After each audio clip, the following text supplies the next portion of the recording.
Namaskar, my name is Vinay Kumar, and I again welcome you all in my next lecture of the development of Indian Constitution. And the topic which I'll be discussing in today's lecture that is roundtable conferences. Uh, Friends, as you know that we have already discussed Simon Commission, which came in India in 1927, and today's topic, which is very important topics, is related with Simon Commission. I request you to please keep remember those contents which have been discussed in Simon Commission, क्योंकि अगर Simon Commissions के outcome Simon commission के बारे में आपको नहीं पता है तो आप राउंड टेबल कॉन्फ्रेंसेस को बेटर वे में नहीं समझ पाएंगे।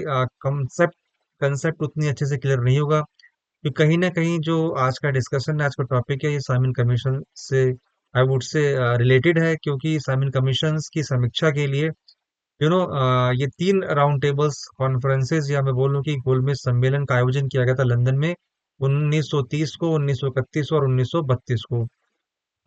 So topic is very much important, and I would request you to please listen to me carefully and also pay attention to those contents which are being shared by me.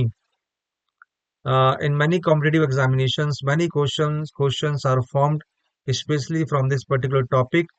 And for example, सम्मेलन कहाँ पर हुए थे, कितने थे? कुछ लोगों की धारणा रहती है कि जब हम गोलमेज सम्मेलन या राउंड टेबल कॉन्फ्रेंस की बात करते हैं तो शायद एक ही कॉन्फ्रेंस होगा या एक ही कॉन्फ्रेंस एग्जीक्यूट किया गया होगा लंदन में, बट ऐसा नहीं था। There were three conferences which have been executed in London. और सबसे बड़ी बात, before I proceed I will let you know about the whole content in brief. क्या था सम्मेलन, क्यों हुआ, इसके पीछे ऑब्जेक्टिव्स क्या थे, ये सम्मेलन आयोजित क्यों कराए गए। तो थोड़ा सा हर बार की तरह मैं एक ब्रीफ आइडिया आपको दूंगा और उससे थोड़ा सा कंसेप्ट क्लियर हो जाएगा कि basically what is it all about. So please allow me to start today's session, and session going to be very much important, informative, interesting too। और एक चीज मैं फिर से कहूंगा, चीजों को आप प्लीज रटने की कोशिश मत कीजिएगा, कंसेप्ट को क्लियर करने की कोशिश कीजिए, कंसेप्ट को समझने की कोशिश कीजिए और उसको अपने शब्दों में फिर उसका आंसर दीजिए। हालांकि एमसीक्यूज बेस्ड जो एग्जामिनेशन होते हैं इसमें बहुत सारे क्वेश्चन होते हैं, और कई बार ये देखा गया यूपीएससी चाहे कोई भी पीसीएस एग्जाम्स हो, उसमें गोलमेज सम्मेलन या राउंड टेबल कॉन्फ्रेंसेस में से बहुत सारे क्वेश्चंस पूछे जाते हैं और आपको थोड़ा सा आइडिया होना चाहिए। सो इसीलिए therefore I always request you to please remember those contents या keep those contents in your mind which already have been discussed by me in my previous sessions. So let's start today's session which is about round table conferences। अब एक चीज हमारे दिमाग में आती है बच्चों, बेसिकली इसको राउंड टेबल कॉन्फ्रेंसेस का नाम क्यों दिया गया, तो इसमें कोई इतना बड़ा डीपली जाने की आवश्यकता नहीं है। अब सीधी सी बात है, कॉन्फ्रेंसेस या there were three major conferences which was I would say executed in London in 1930, 31 and 32। उसमें basically they use to interact with one another around a table which was round in shape। तो इसको नाम दे दिया गया गोलमेज सम्मेलन, या आप उसको ऐसे कह सकते हैं कि गोल टेबल के चारों तरफ बैठकर लोगों ने बेसिकली अपने विचार रखे या एक दूसरे से डिस्कशन किया, एक दूसरे को कम्युनिकेट किया। तो उन्होंने नाम दे दिया राउंड टेबल कॉन्फ्रेंसेस। अब हमारे लिए जानने की बात ये बहुत ज्यादा जरूरी है बच्चों।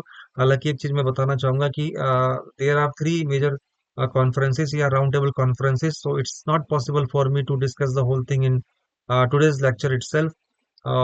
It will be, I would say, discussed also in next sessions। I'll complete the entire topic in my next session, so please listen to me carefully. आज के सेशन में मैं केवल आपसे जो फर्स्ट गोलमेज सम्मेलन है या जो प्रथम गोलमेज सम्मेलन है या जो फर्स्ट राउंड टेबल कॉन्फ्रेंस है विच वाज एग्जीक्यूटेड इन 1930, 1930 में एग्जीक्यूट किया गया था लंदन में, तो उसके बारे में आज चर्चा करेंगे। पहले मैं आपको एक होल आइडिया देना चाहूंगा, ब्रीफ में इसको ब्रीफ करना चाहूंगा कि बेसिकली राउंड टेबल कॉन्फ्रेंसेस क्या था और क्यों आया। तो एक बात जान लीजिएगा बच्चों, बेसिकली आप सभी जानते हैं कि 1930 में साइमन कमीशन की पूरी रिपोर्ट प्रकाशित हुई थी, पब्लिश हुई थी। हालांकि जो साइमन कमीशन है 1927 में भारत आया था, सॉरी गठित हुआ था सर जॉन साइमन की अध्यक्षता में, और 1928 यानी कि फरवरी 1928 या कह लीजिए 1928 को भारत पहुंचा। तो इसका पुरजोर विरोध किया गया, बिकॉज आपको पता है कि साइमन कमीशन में एक भी भारतीय सदस्य नहीं थे, और there were 7 members in Simon commission, और जिनको अपॉइंट किया गया था कि भारत की बेसिकली संवैधानिक पृष्ठभूमि को वो अध्ययन करें, और उसको राजनीतिक आर्थिक दशा से उस एक रिपोर्ट तैयार करें, और क्या ऐसे लूप होल्स हैं, या फिर इससे जो प्रीवियस कमीशंस आए या एक्ट आया उसमें ऐसी क्या कमियां रह गई कि वो अभी तक भारतीयों के दिलों में एक जगह नहीं बना पा रहे थे, और there was I would say social turmoil conflicts, were there communal aspects भी बहुत सारे ऐसे थे जिसके कारण ब्रिटिश को कहीं ना कहीं लगा कि अब हमें कुछ ना कुछ करना पड़ेगा, कुछ मेजर स्टेप्स हमें उठाने पड़ेंगे ताकि हम यहाँ पर शासन कर सकें। देखो, हुआ ये था कि 1930 में एक तरफ तो जो महात्मा गांधी ने जो सवैज्ञा आंदोलन छेड़ा था, जिसके तहत उन्होंने नमक कानून तोड़ा, और डांडी मार्च और ही के नाम से ये अपने इतिहास में बहुत पॉपुलर है। और ब्रिटिश सरकार ने बहुत जो कर लगाए थे, जो बहुत ज्यादा टैक्सेस इम्पोज किए थे, तो महात्मा गांधी जी ने उसके एवज में, उसके संदर्भ में एक बहुत मेजर स्टेप लिया, और जाके खुद नमक बनाया, और नमक कानून का वो तोड़ा, और उससे अंग्रेज कहीं ना कहीं भयभीत हो, उनको डर लगा कि 1857 जैसी स्थिति फिर से पैदा ना हो जाए, फिर से ये जो है हमारे खिलाफ खड़े ना हो जाए, और कुछ विद्रोह ना, या कह लीजिएगा कि हमारे खिलाफ ना आवाज उठाएं, क्योंकि कहीं ना कहीं ब्रिटिश सरकार को अब ये भय होने लगा था कि ये भारतीय जो है एकजुट होने लगे हैं, और स्वाधीनता की संग्राम की आवाज उठाने लगे हैं। तो एक तो उस चीज को शांत करने के लिए, और साथ में ये भी बहुत बड़ा मेजर एस्पेक्ट है, इसको भी ध्यान में रखिएगा, कहीं ना कहीं वो हिंदू मुस्लिम या आपस में फूट डालो की राजनीति, और फूट डालो शासन करो की राजनीति में बहुत ज्यादा जोर दे रहे थे, और हिंदू और मुस्लिम जो समाज था, या जो कह लीजिएगा दो वर्ग में उनको बांटने के लिए वो हमेशा तत्पर रहते थे, इसलिए उन्होंने इस ऐसी स्ट्रेटेजी अपनाई जिसके कारण ये दोनों एक दूसरे में मतभेद पैदा हो, दोनों के बीच में मतभेद या कॉन्फ्लिक्ट अराइज हो, और उसका फायदा ब्रिटिश सरकार ले। तो बेसिकली उस चीज को दमन करने के लिए, उस चीज को शांत करने के लिए, उसको कंट्रोल करने के लिए, और साथ में जो है साइमन कमीशन जो आया था उसकी एक समीक्षा करने के लिए, लंदन में 3 कॉन्फ्रेंसेस होते हैं, 1930, 1931 और 1932 में। बेसिकली जिसका जो पर्पस था, जिसका उद्देश्य यही था कि कैसे ना कैसे हम जो है भारतीयों के दिल में एक जगह बनाएं, और यहाँ पर हम लॉन्ग टर्म तक शासन करते रहें, और उनका ही कंट्रोल हो, सत्ता की बागडोर उनके हाथ में हो। और कहीं ना कहीं बेसिकली एक मेजर फैक्ट ये भी है Simon sorry round table conferences का, कि जो ब्रिटिश सरकार को ये लगा था कि साइमन कमीशन की जो रिपोर्ट प्रस्तुत की गई थी 1930 में, जो पब्लिश हुई थी, ये तो उसमें ऐसे क्या लूप होल्स थे जो कहीं ना कहीं उनकी सरकार को थोड़ा सा, आई वुड से, स्थिति को थोड़ा सा भारतीयों के सामने कमजोर कर सकते थे। तो उस पे काम करने के लिए, उस पे वर्क करने के लिए, एक प्रॉपर स्ट्रेटेजी को अडॉप्ट करने के लिए उन्होंने तीनों कॉन्फ्रेंसेस को बुलाया, और इसमें भारतीयों की रिप्रेजेंटेशन को बढ़ाया ताकि भारतीयों के लिए जगह बना सके, और उनको ऐसा लगे कि they have not been discarded by British people. तो एक बात ध्यान में रख लीजिएगा, ये तो रही क्यों क्यों गठित किया गया, या राउंड टेबल कॉन्फ्रेंसेस क्यों एग्जीक्यूट हुए, क्यों, इनके पीछे पर्पस क्या था। हालांकि एक चीज मैं और बताना चाहूंगा, ये 3 कॉन्फ्रेंसेस थे जो लंदन में हुए थे। जो पहला जो कॉन्फ्रेंस था, राउंड टेबल कॉन्फ्रेंस, जो पहला था वो 12 नवंबर 1930 से, या 12 नवंबर 1932, 19 जनवरी 1931, यानी कि 12 नवंबर 1930 से 19 जनवरी 1931 तक हुआ था पहला गोलमेज सम्मेलन। दूसरा जो गोलमेज सम्मेलन था वो 7 दिसंबर 1931 से 1 दिसंबर, या 1 दिसंबर 1931 तक, यानी कि 7 सितंबर 1931 टू 1 दिसंबर 1931। और if I talk about the dates of the third round table conference, तो ये जो था 17 नवंबर 1932 से 24 दिसंबर 1932, यानी कि 17 नवंबर 1932 to 24 December 1932. So these are the major dates as far as the round table conferences are concerned. And there were three round table conferences, as I said, एक तो 1930, 1931, 1932। देखिए, इससे बहुत क्वेश्चन बनते हैं, कई बार पूछ लेते हैं कि द्वितीय जो राउंड टेबल कॉन्फ्रेंस वो कब हुई थी, तृतीय कब हुई थी, यानी कि सेकंड, थर्ड, फोर्थ, कुछ भी पूछ सकते हैं आपसे। तो डेट थोड़ा सा याद रख लीजिएगा, सॉरी ईयर थोड़ा सा दिमाग में रखिएगा, क्योंकि एक बार डेट डेट नहीं पूछी जाती है, आपको एटलीस्ट ईयर तो पता होना चाहिए। और एक सीक्वेंस में आपको, जैसे आप 1930 याद रखिए, उसके बाद 31, 32 कंसेक्यूटिवली, 1930, 1931 और 1932, ये तीनों डेट हैं राउंड टेबल कॉन्फ्रेंसिस की हुई थी, लंदन में हुए थे। अब कैसे हुए क्या हुई ये मैंने आपको थोड़ा सा ब्रीफ कर दिया था। अगर आप मुझसे पूछो तो दो मेजर इसके रीजंस थे, या two major aspects because of which these round table conferences have been executed. पहला तो जो साइमन कमीशन रिपोर्ट की समीक्षा करना और उसमें क्या लूप होल्स थे, क्या कमियां रह गई, उस पर वर्क करना। और दूसरा जो सविनय अवज्ञा आंदोलन जो महात्मा गांधी के द्वारा छेड़ा गया और नमक के कानून को तोड़ा गया था, जिसने ब्रिटिश सरकार को एक बार फिर से बहुत बड़ा झटका दिया कि कहीं ऐसा ना हो कि भारतीय जनता फिर से यूनाइट हो जाए और हमारे खिलाफ खड़ी हो जाए। तो इन दोनों मेजर जो रीजन थे इसके तहत उन्होंने डिसीजन लिया कि अब हमें कुछ मिजरेबल स्टेप्स उठाने चाहिए, और इसी के लिए उन्होंने लंदन में ये कॉन्फ्रेंसेस या गोलमेज कॉन्फ्रेंसेस या राउंड टेबल कॉन्फ्रेंसेस का आह्वान किया 1930, 1931 और 1932 में। And it was all about in brief as far as the I would say three round table conferences are concern. और अब हम एज आई सेड कि वन बाय वन डिस्कस करेंगे। पहला कि हम देखेंगे प्रथम गोलमेज सम्मेलन क्या था, फिर उसके बाद द्वितीय गोलमेज सम्मेलन क्या था, और फिर तृतीय या तीसरा गोलमेज सम्मेलन क्या था। हालांकि मैं फिर कह रहा हूँ इसमें डेट आपको उतना याद करने की जरूरत है, बट एटलीस्ट सन को अच्छी तरीके से याद कीजिएगा, ईयर की मैं बात कर रहा हूँ। तो 1930, 31 एंड 32 में ये कॉन्फ्रेंसेस हुए, और कई बार एग्जाम्स में इनसे क्वेश्चंस बनते हैं। तो थोड़ा सा हम आगे चलते हैं और देखते हैं बेसिकली। इसमें एक चीज मैं और कहना चाहूंगा थोड़ा सा, अगर मैं आपको बताऊं तो if I talk about the round table conferences, जैसे कि मैंने कहा कि मई 1930 में साइमन कमीशन की रिपोर्ट जो है प्रकाशित की गई थी, और जिसमें भारत की जो सामाजिक, आर्थिक और राजनीतिक तथ्यों पर विशेष रूप से दोनों चर्चा की गई थी कि भारत की जो आर्थिक राजनीतिक जो पृष्ठभूमि है उस पर काफी विचार विमर्श किया गया था। परंतु हुआ यह था कि आपको पता है कि कांग्रेस और इसके सहयोगियों ने साइमन कमीशन का विरोध भी किया था, और भारत के कई गुट ऐसे थे जो साइमन कमीशन को भारत लाना ही नहीं चाहते थे।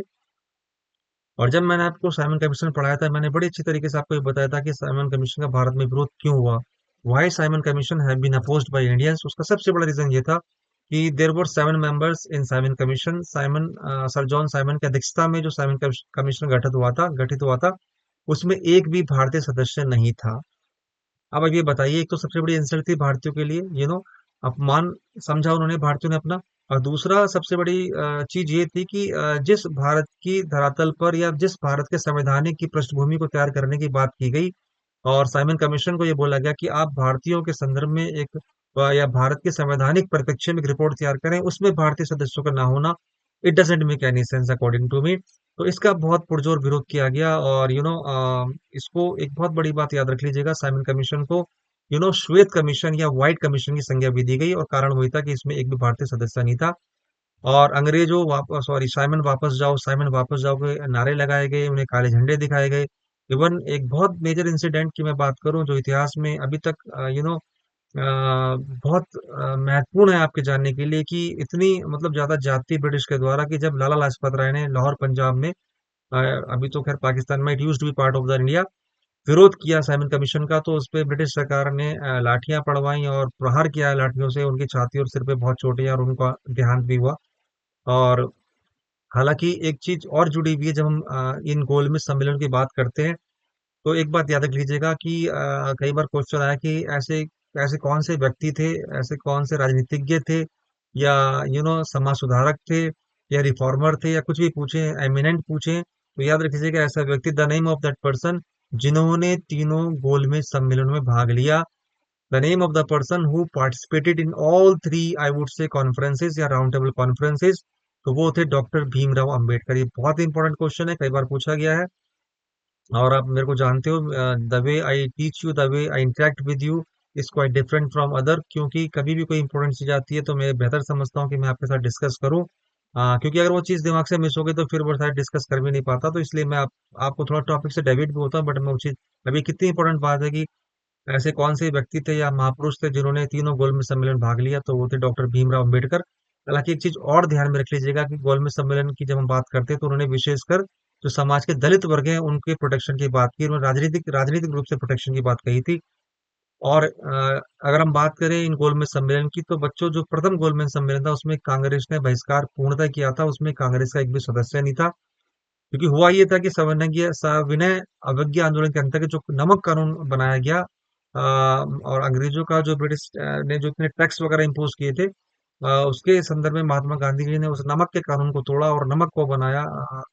उससे कारण बहुत सारे ऐसे भारतीय थे जिनको जेल में डाल दिया गया था, तो वो भी it wouldn't have been possible for those, I would say, people to be part of the first, I would say, roundtable conference, which was held in 1930 in London. So it was all about, in brief, about the round table conferences. And as I said, that first we will discuss about the first roundtable conferences, which was held in 1930 in London.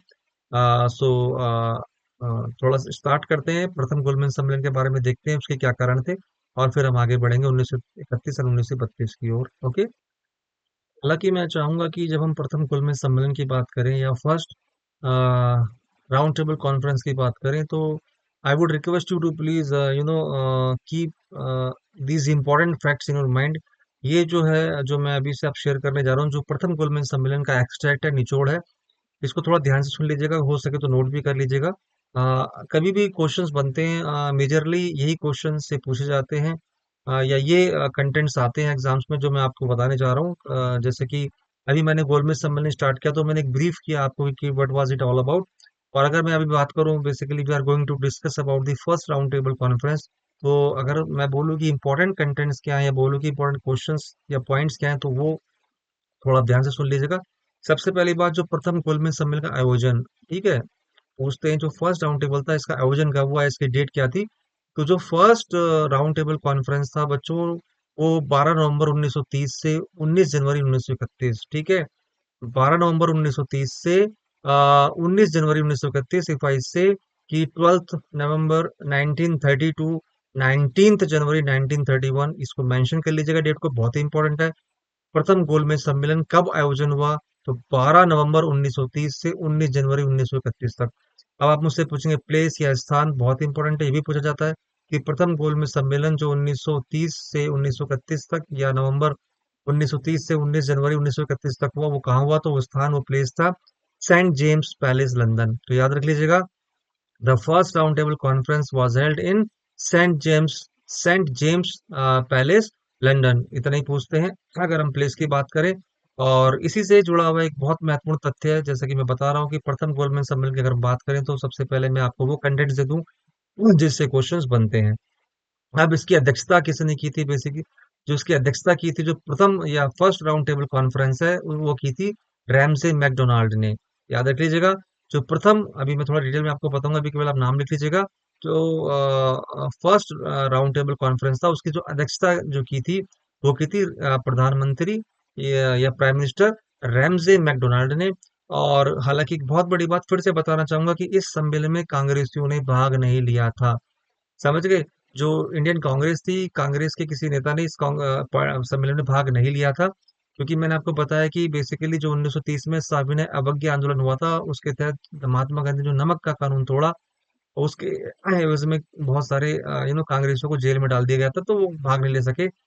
और दूसरा, अगर मैं बात करूं इसी से जुड़े हुए महत्वपूर्ण तथ्यों में से, कि हिंदू महासभा, मुस्लिम लीग तथा उदारवादी नेताओं के प्रतिनिधियों ने इसमें भाग लिया था। हालांकि पूछ लेते हैं कभी कभी, हालांकि जो बी आर अम्बेडकर हैं, याद रख लीजिएगा, वो तीनों ही राउंड टेबल कॉन्फ्रेंसेस में प्रतिभागी रहे, यानी कि डॉक्टर भीमराव अम्बेडकर ने तीनों ही राउंड टेबल कॉन्फ्रेंसेस में पार्टिसिपेट किया था या भाग लिया था। और जैसा कि मैंने बोला, हिंदू महासभा, मुस्लिम लीग तथा उदारवादी नेताओं के प्रतिनिधि जो रिप्रेजेंटेटिव थे, उन्होंने इसमें भाग लिया था। और भीमराव अम्बेडकर जो थे, उन्होंने दलित वर्ग का, बेसिकली जो समाज के निचले निचले तबके हैं, जो दलित है वर्ग, उनके प्रोटेक्शन की बात करी, उनके राजनीतिक राजनीतिक प्रोटेक्शन की बात करी, या कह लीजिए कि उनके हित की बात करी थी, या उनकी जो अपलिफ्टमेंट की बात या उत्थान की बात उन्होंने करी थी, कि होना चाहिए, बेसिकली उनकी दशा में सुधार होना चाहिए। तो ये बहुत बेसिकली जानने योग्य बातें थी। और दो तीन पॉइंट बहुत इंपॉर्टेंट है, जैसे कि जो प्रथम गोलमेज सम्मेलन था, मैंने अभी आपको बताया, तो ब्रिटेन की प्रधानमंत्री की अध्यक्षता में हुआ था, जो रैमजी मैकडोनाल्ड थे। और बेसिकली एक चीज और शेयर करना चाहूंगा कि जो प्रथम गोलमेज सम्मेलन था, इसमें कुल 89 पार्टिसिपेंट, यानी कि 89 नवासी कह लीजिएगा, 89 फिगर याद रख लीजिएगा, 89 प्रतिनिधित्व ने या 89 रिप्रेजेंटेटिव ने भाग लिया था, 89 रिप्रेजेंटेटिव।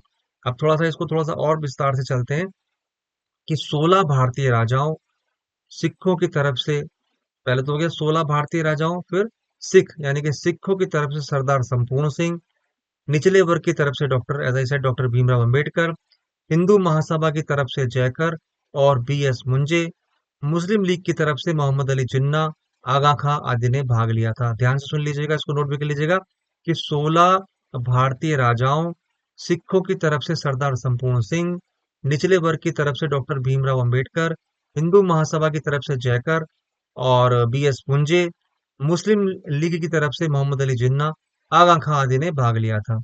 और प्रथम गोलमेज सम्मेलन में कांग्रेसियों ने भाग नहीं लिया था, इसको भी मार्क कर लीजिएगा। जो फर्स्ट इंडियन कॉन्फ्रेंस था, इसमें कांग्रेसियों ने भाग नहीं लिया था।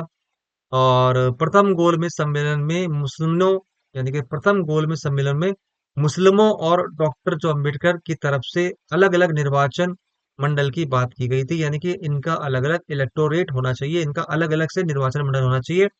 इस प्रथम गोलमेज सम्मेलन के अंतर्गत मुस्लिमों, यानी कि मुसलमानों और डॉक्टर भीमराव अंबेडकर से की तरफ से अलग अलग निर्वाचन क्षेत्रों की बात करी गई थी, ये भी बात याद रख लीजिएगा। और हालांकि प्रथम गोलमेज सम्मेलन में जो रिप्रेजेंटेटिव थे, यानी कि जो प्रतिनिधि थे, जितने भी इसमें भाग लेने वाले सहभागी थे, उनके बीच में थोड़ा सा ये कह लीजिए सहमति नहीं बन पाई है, विचारों में मतभेद था या कॉन्फ्लिक्ट अराइज हुए थे। और जिसके कारण ये कहा भी जाता है कि यू नो जो गोलमेज सम्मेलन प्रथम था, ये बेसिकली सफल नहीं हो पाया था।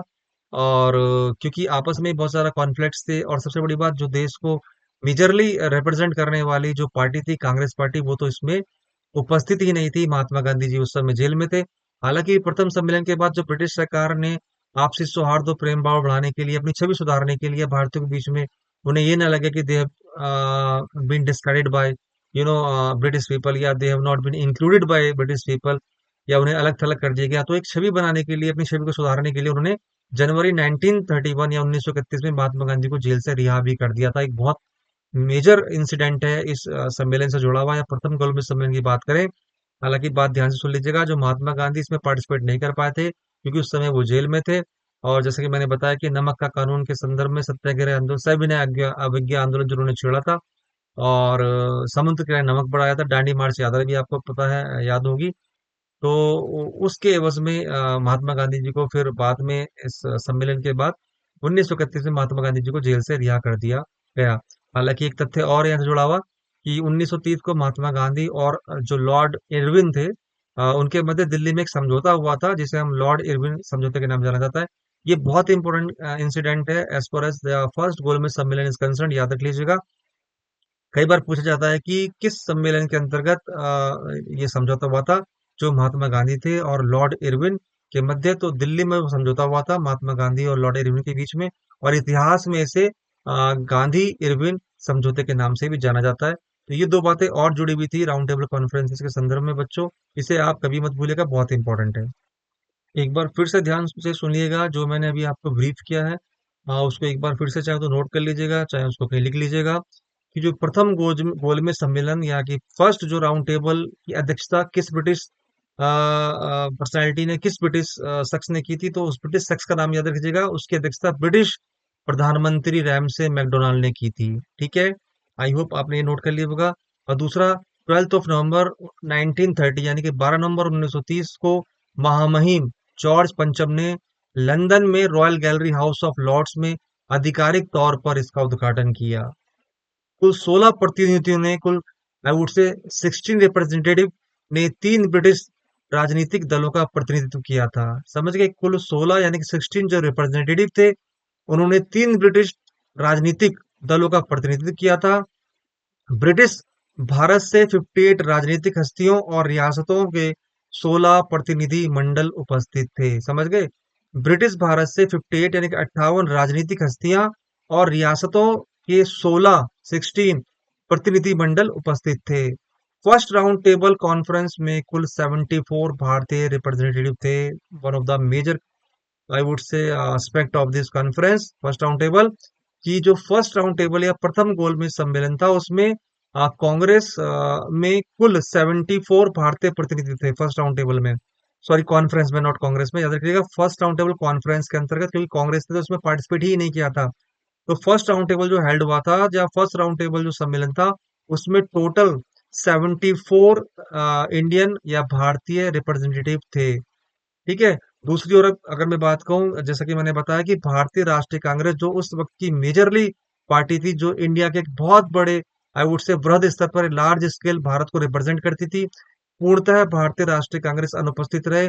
और ये भी बोला जाता है कि भारतीय व्यापार अधिकारी भी, यानी कि भारतीय राष्ट्रीय कांग्रेस और भारतीय जो व्यापारी थे, जो बिजनेसमैन थे, वो भी इस बैठक से अनुपस्थित रहे थे, क्योंकि साविनय अवज्ञा आंदोलन में शामिल होने के कारण उनको, आई मीन, उसे कई दिनों तक जेल में रहना पड़ा था। यानी कि सविनय अवज्ञा आंदोलन में शामिल जो हुए थे, जो नमक संबंधित कानून तोड़ा गया था, उसके संदर्भ में ब्रिटिश सरकार ने उनको जेल में डलवा दिया गया था। महात्मा गांधी भी उस समय जेल में ही थे।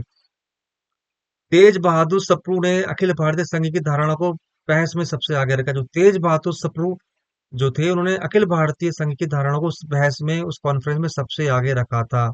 और चर्चा के अन्य प्रमुख विषयों में विधायिका के प्रति कार्यपालिका की जवाबदेही और अछूतों के लिए एक अलग निर्वाचन मंडल हो, ऐसा डॉक्टर भीमराव अम्बेडकर ने अपनी इच्छा जाहिर की थी। दोबारा सुन लीजिएगा कि विधायिका के प्रति एक तो कार्यपालिका की जवाबदेही हो, और दूसरा अछूतों या दलितों वर्ग की हम बात करें, उनके लिए अलग से निर्वाचक मंडल हो। और इसमें जो है महात्मा सॉरी अम्बेडकर भीमराव अम्बेडकर ने अपनी से जाहिर की थी कि उनके लिए ऐसा होना चाहिए। उनकी स्थिति को अपलिफ्टमेंट करा जाना चाहिए, उद्धार किया जाना चाहिए। और नाउ थोड़ा सा we will discuss about the basically what is the background of the first round table conference 1930। जो प्रथम गोलमेज सम्मेलन की मैं बात करूं 1930 की, बेसिकली पृष्ठभूमि क्या थी। सो ऐसा मैं जैसा कि मैंने कहा, एज आई सेड, कि 1930 में आयोजित प्रथम गोलमेज सम्मेलन का ऐतिहासिक अपना एक अलग महत्व है। 1930 यानी कि 1930 में प्रथम गोलमेज सम्मेलन या फर्स्ट राउंड टेबल से पहले एम के गांधी यानी कि महात्मा गांधी ने भारतीय राष्ट्रीय कांग्रेस की ओर से सविनय अवज्ञा आंदोलन शुरू किया था। ठीक है।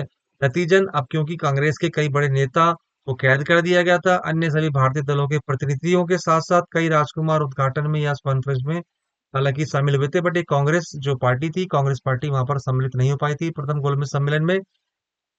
और वायसराय लॉर्ड इरविन एक समझौता करने की कोशिश करने के लिए गांधी से मिले भी थे। जैसे मैंने आपको बताया कि महात्मा गांधी और इरविन के बीच में, लॉर्ड इरविन के बीच में एक समझौता हुआ था, जिसे गांधी इरविन समझौता भी कहा जाता है। और हालांकि कांग्रेस को दूसरे गोलमेज सम्मेलन में भाग लेने की अनुमति देने के लिए हस्ताक्षर हुए। और सीधी सी बात है कि कांग्रेस ने हालांकि पहले सम्मेलन में भाग नहीं लिया था, बट जो सेकंड राउंड टेबल कॉन्फ्रेंस था और थर्ड राउंड टेबल कॉन्फ्रेंस था, उसमें कांग्रेस का रिप्रेजेंटेशन था। और बहुत से ऐसे बेसिकली महत्वपूर्ण विषय थे जिसमें जिसके अंतर्गत आई वुड से प्रथम गोलमेज सम्मेलन में वो सभी बातें, सभी मुद्दे रखे गए। और कहीं न कहीं ब्रिटिश सरकार ने पूर्णतः भारतीयों को ये कोशिश की कि उनका रिप्रेजेंटेशन हो, उनकी भागीदारी को सुनिश्चित किया। और काफ़ी इन्वॉल्वमेंट रहा भारतीयों का, इंडियन रिप्रेजेंटेटिव का, जैसे कि मैंने अभी आपको उनकी संख्या के तौर पे बताया भी। Now if I discuss about what were the objective, या जो प्रथम गोलमेज सम्मेलन या फर्स्ट राउंड टेबल कॉन्फ्रेंस था, उसके थोड़ा सा हम ऑब्जेक्टिव देख लेते हैं, उसके उद्देश्य देख लेते हैं कि ऐसा क्यों हुआ। हालांकि मैंने आपको एक ब्रीफ आइडिया शुरू में ही दे दिया था जब मैंने लेक्चर स्टार्ट किया था कि इसके बेसिकली पर्पस क्या थे। तो थोड़ा सा इसको एक बार से फिर से मैं आपको थोड़ा डिटेल में इसको ब्रीफ कर दूं कि प्रथम गोलमेज सम्मेलन 1930 के मुख्य उद्देश्य क्या थे। तो पहला जो गोलमेज सम्मेलन का जो मुख्य उद्देश्य था, जो मेजर एस्पेक्ट, जो ऑब्जेक्टिव्स मेन था, वो था कि भारत में राष्ट्रवाद के बढ़ते ज्वार को शांत करना। देखिए, इसको थोड़ा सा सिंपल शब्द में समझाता हूँ कि भारत में अब स्वाधीनता संग्राम की लड़ाई जोरों पर थी। बहुत लोग उग्र हो गए थे, विरोध कर रहे थे। और ब्रिटिश सरकार को कहीं ना कहीं भय था कि कहीं ना कहीं फिर से यू नो हम शासन ना कर पाए, हमें भागना पड़े, दोबारा से लौटना पड़े, और ये हमारे खिलाफ खड़े हो जाए, या 1857 जैसी क्रांति, रिवोल्ट दोबारा से भारत में आए और एकजुट हो जाए और हमारे खिलाफ खड़े हो जाए। तो ये एक जो बेसिकली एक लहर दौड़ रही थी भारत के अंदर स्वाधीनता संग्राम के प्रति, तो कहीं ना कहीं ब्रिटिश सरकार उसको शांत कराना चाहती थी। और हालांकि इस सब के पीछे महात्मा गांधी और भारतीय राष्ट्रीय कांग्रेस का एक बहुत बड़ा हाथ था। आगे चलिएगा। जो इंडियन नेशनल कांग्रेस थी, जो बेसिकली राष्ट्रीय कांग्रेस थी, उन्होंने सविनय अवज्ञा आंदोलन शुरू किया था, जैसे कि मैंने आपको बताया। और जिसने ब्रिटिश सरकार के जो एलीट वर्ग थे, यानी कि अभिजात वर्ग थे, उनको भयभीत कर दिया, उनको थोड़ा सा डरा दिया। They were scared of the fact कि कहीं ऐसा ना हो कि भैया फिर से जो है हमें उन कॉन्सिक्वेंसेस का सामना करना पड़े जो 1857 के कॉन्सिक्वेंसेस के वक्त हमने करे थे, और जिसने ब्रिटिश सरकार की जड़ें तक हिला के रख दी थी। तो ये उस चीज से बचना चाह रहे थे।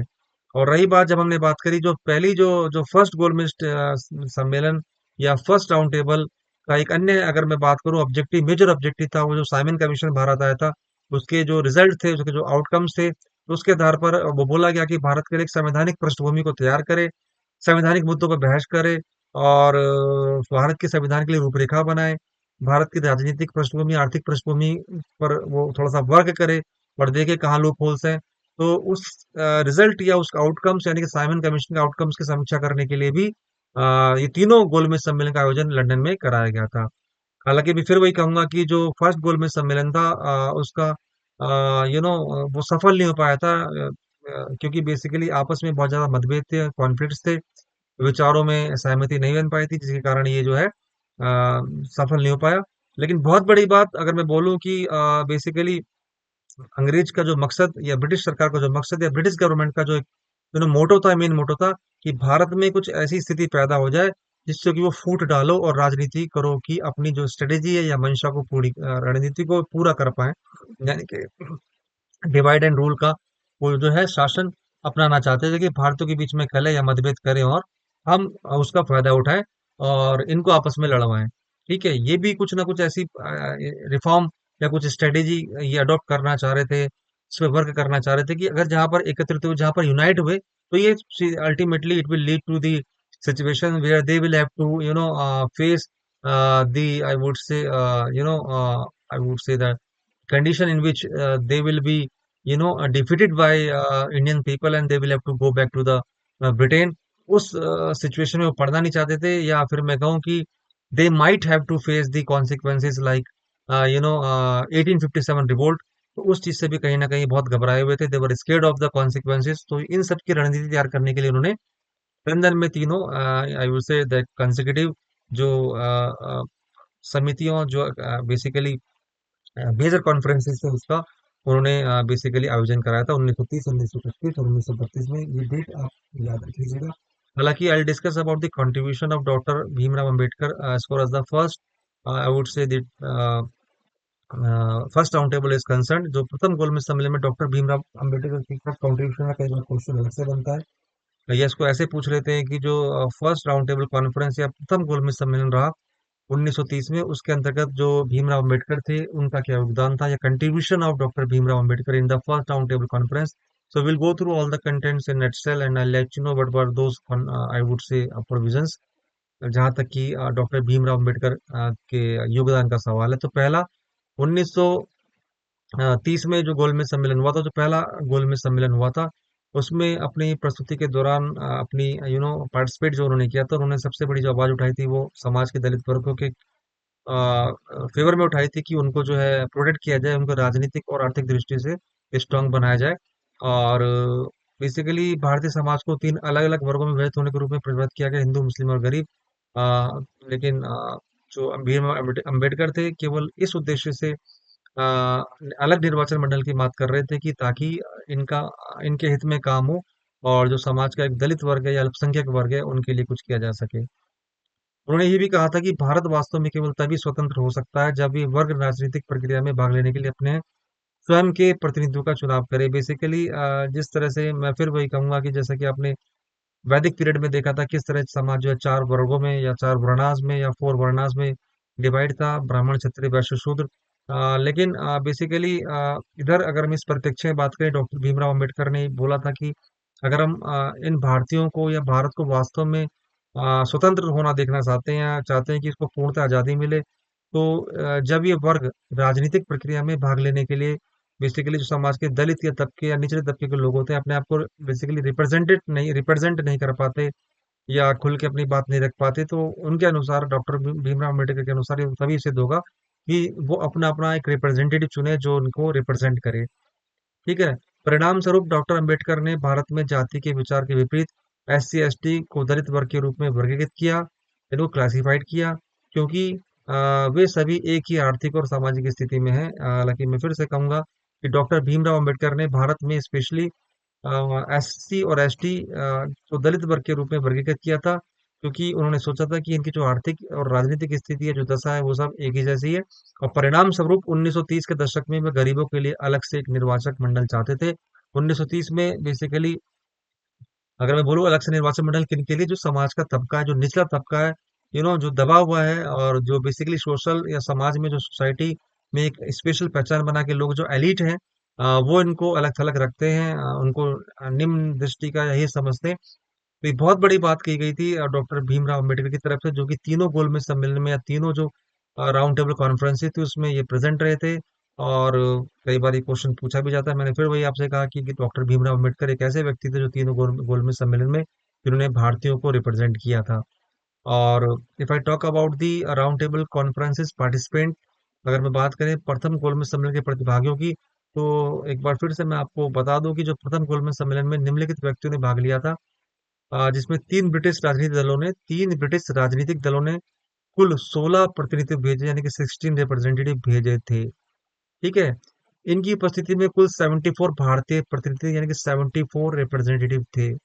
और भारत में राजनीतिक दलों के 58 प्रतिनिधि थे, यानी कि भारत में जो पॉलिटिकल जो बेसिकली दल थे, जो पॉलिटिकल पार्टीज थी, उसमें 58 रिप्रेजेंटेटिव थे। रियासतों के 16 प्रतिनिधि थे, यानी कि 16 रिप्रेजेंटेटिव रियासतों से थे। जमींदारों के साथ विश्वविद्यालयों, बर्मा, सिंध और अन्य प्रांतों का भी प्रतिनिधित्व, यानी कि रिप्रेजेंटेशन था। और जैसा कि मैंने फिर कहा कि सविनय अवज्ञा आंदोलन में भाग लेने के लिए अधिकांश जो सलाखों के पीछे थे जेल में थे। और ना तो भारतीय राष्ट्रीय कांग्रेस और ना ही भारतीय किसी उल्लेखनीय राजनीतिक या आर्थिक नेताओं ने भाग लिया। यानी कि जैसा कि मैंने कहा, जो राजनीतिक बेसिकली पॉलिटिकली स्ट्रांग पार्टी थी जो पूरे भारत को रिप्रेजेंट करती थी, एकमात्र ऐसी पार्टी इंडियन नेशनल कांग्रेस, उसका तो इसमें I would say that representation ही नहीं हो पाया था, कोई रिप्रेजेंटेटिव भी नहीं था, क्योंकि महात्मा गांधी स्वयं जेल में थे और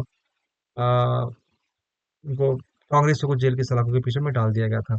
तो बेसिकली कांग्रेस ने प्रथम गोलमेज सम्मेलन में भाग भी नहीं लिया था, क्योंकि बहिष्कार किया इसका, क्योंकि उन्होंने जो पूर्ण स्वतंत्रता की मांग रखी थी उसको ठुकरा दिया गया था। तो कांग्रेस ने बोला कि जो फर्स्ट जो राउंड टेबल कॉन्फ्रेंस है, हम उसका बहिष्कार करेंगे।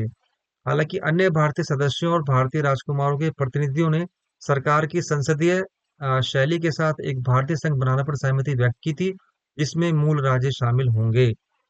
और सम्मेलन ने सामूहिक जवाबदेही के आधार पर कैबिनेट शैली की कार्यकारी के लिए डोमिनियन स्थिति को मंजूरी दी। ठीक है, डोमिनियन स्थिति को मंजूरी दी सम्मेलन ने। ये जो फर्स्ट गोल्डमैन सम्मेलन हुआ था, फर्स्ट राउंड टेबल कॉन्फ्रेंस था, इसने सामूहिक जवाबदेही के आधार पर कैबिनेट शैली की कार्यकारी के साथ डोमिनियन स्थिति को मंजूरी दी थी। ठीक है। Now will see some aspects, I would say that what were the outcomes. This is the last stage of, I would say last subtopics of today's main topic. As I said, ki whenever we discuss any topic or any incident or any event or any act, so we go through, yeah, we adopt certain, I would say, uh, steps. We follow some steps. First, we discuss about that what is it all about, क्या था, कैसे था. Then we try to know what were the causes, reasons क्या थे. Then we see the provisions, या क्या उसकी मुख्य विशेषताएं थी. Then we always talk about the consequences. So let's see what were the consequences of the round table conferences first, यानी कि जो फर्स्ट राउंड टेबल कॉन्फ्रेंस था या प्रथम गोलमेज सम्मेलन था, उसके क्या परिणाम हुए, क्या मेजर कॉन्सिक्वेंसेस थे. So please listen to me carefully as I, as I always say, I'll always insist you कि please try to understand topic. इसको थोड़ा रटने की कोशिश न कीजिएगा, इसको थोड़ा सा मेन पॉइंट को लिखिएगा भी, कि जो पहला गोलमेज सम्मेलन 12 नवंबर 1930 से 19 जनवरी 1931 के तक हुआ था. याद रख लीजिएगा, फिर से रिपीट करूंगा कि जो फर्स्ट गोलमेज सम्मेलन या फर्स्ट राउंड टेबल 12 नवंबर 1930 से 19 जनवरी 1931 तक हुआ था. ठीक है। और जब गोलमेज सम्मेलन या राउंड टेबल कॉन्फ्रेंस के जो रिप्रेजेंटेटिव भारत लौट आए, तो कांग्रेस कार्यकारिणी समिति के सदस्य जिन्हें कैद कर लिया गया था, जल्द ही रिहा कर दिए गए थे. इस सम्मेलन के बाद तेज बहादुर सप्रू ने गांधी जी से मुलाकात की और उन्हें लॉर्ड इरविन से मिलने के लिए कहा, और कांग्रेस की ओर से समझौता करने के लिए राजी किया. और तभी एक समझौता होता है दिल्ली में, जैसे कि मैंने बताया, महात्मा गांधी और लॉर्ड इरविन के बीच में, जिसे लॉर्ड इरविन और गांधी समझौता का नाम दिया गया था.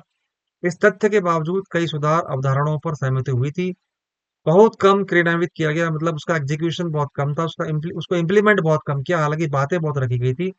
और कांग्रेस पार्टी ने अपना सविनय अवज्ञा आंदोलन जारी रखा. सम्मेलन को इस सम्मेलन को फ्लॉप माना गया था, बिकॉज इस सम्मेलन का बेसिकली कोई सक्सेसफुल नहीं रहा. कोई, आई वुड से दैट, यूनानिमस कोई डिसीजन नहीं लिया गया था, यूनानिमसली कोई डिसीजन नहीं था, कोई सहमति नहीं बन पाई, कॉन्फ्लिक्ट्स बहुत थे, विचारों में मतभेद थे. तो ये एक तरीके से असफल, आप कह सकते हो कि सम्मेलन रहा था, यानी कि फर्स्ट गोलमेज सम्मेलन वाज नॉट अ सक्सेसफुल. ठीक है। और ब्रिटिश प्रशासन ने कांग्रेस पार्टी द्वारा भारत के राजनीतिक भविष्य के बारे में कोई भी चुनाव करने के महत्व को पहचान लिया था. समझ गए? जो ब्रिटिश प्रशासन है, जो इंडियन सॉरी ब्रिटिश गवर्नमेंट है, उसने कांग्रेस पार्टी द्वारा भारत के राजनीतिक भविष्य के बारे में कोई भी चुनाव करने के लिए महत्व को पहचाना. ठीक है। और क्योंकि कांग्रेस हिंदू प्रतिनिधित्व मौजूद नहीं था, पहला सम्मेलन सफल नहीं हो पाया था। और ब्रिटिश सरकार ने समझा कि भारतीय राष्ट्रीय कांग्रेस को भारत के संवैधानिक भविष्य का निर्धारण करने में शामिल होने की आवश्यकता है। अब ब्रिटिश सरकार या ब्रिटिश गवर्नमेंट कहीं ना कहीं समझ रही थी कि जो भारतीय राष्ट्रीय कांग्रेस है, उसको भारत का जो संवैधानिक भविष्य का निर्धारण करना है, भारत की जो संवैधानिक पृष्ठभूमि तैयार करनी है, उसमें शामिल होने की आवश्यकता है। So these were the major, I would say, outcomes or consequences or results of the first roundtable conference, which was held in 12th of November 1932, 19th January 1931 in London। और अगर शॉर्ट में बोलो कि 1931 में प्रथम गोलमेज सम्मेलन, 1930 में प्रथम गोलमेज सम्मेलन लंदन में हुआ था। और this way we come to the end of today's session and we have discussed about the first round table conference in detail, what was it all about. तो मैंने डिटेल में काफी आपको first when I started the session, तो उसमें मैंने आपको थोड़ा सा ब्रीफ किया कि ये तीनों गोलमेज सम्मेलन क्या थे, क्यों हुए, इसके पीछे मेजर कॉजेज क्या थे और ऑब्जेक्टिव्स क्या थे। और फिर मैंने बोला कि आज के सेशन में हम लोग only we will discuss about the first round table conference, वो हम लोगों ने अच्छे से किया। I hope the discussion would have been very much important, interesting too, and you would have enjoyed the entire session. And please go through all the contents again and again. In case you find, you feel that there is still any problem or difficulties, please let me know, or get in touch with me. I'll help you out. I'm always ready to help you out. So in next lecture I'll bring a new topic, which is the roundtable conference, yeah, second roundtable conference, which was held in 1931। I'll let you know everything detail as far as the second round table conference is concern. जहां तक द्वितीय गोलमेज सम्मेलन की बात है, उसके बारे में हम डिटेल से चर्चा करेंगे। और तब तक के लिए मैं आप सभी का धन्यवाद चाहूंगा, और I see you in my next lecture with the same topic, but we'll see that what was the second roundtable conference 1931। Till then, have a nice day, take care of yourself, bye bye, सभी को धन्यवाद, सभी का नमस्कार, शुक्रिया।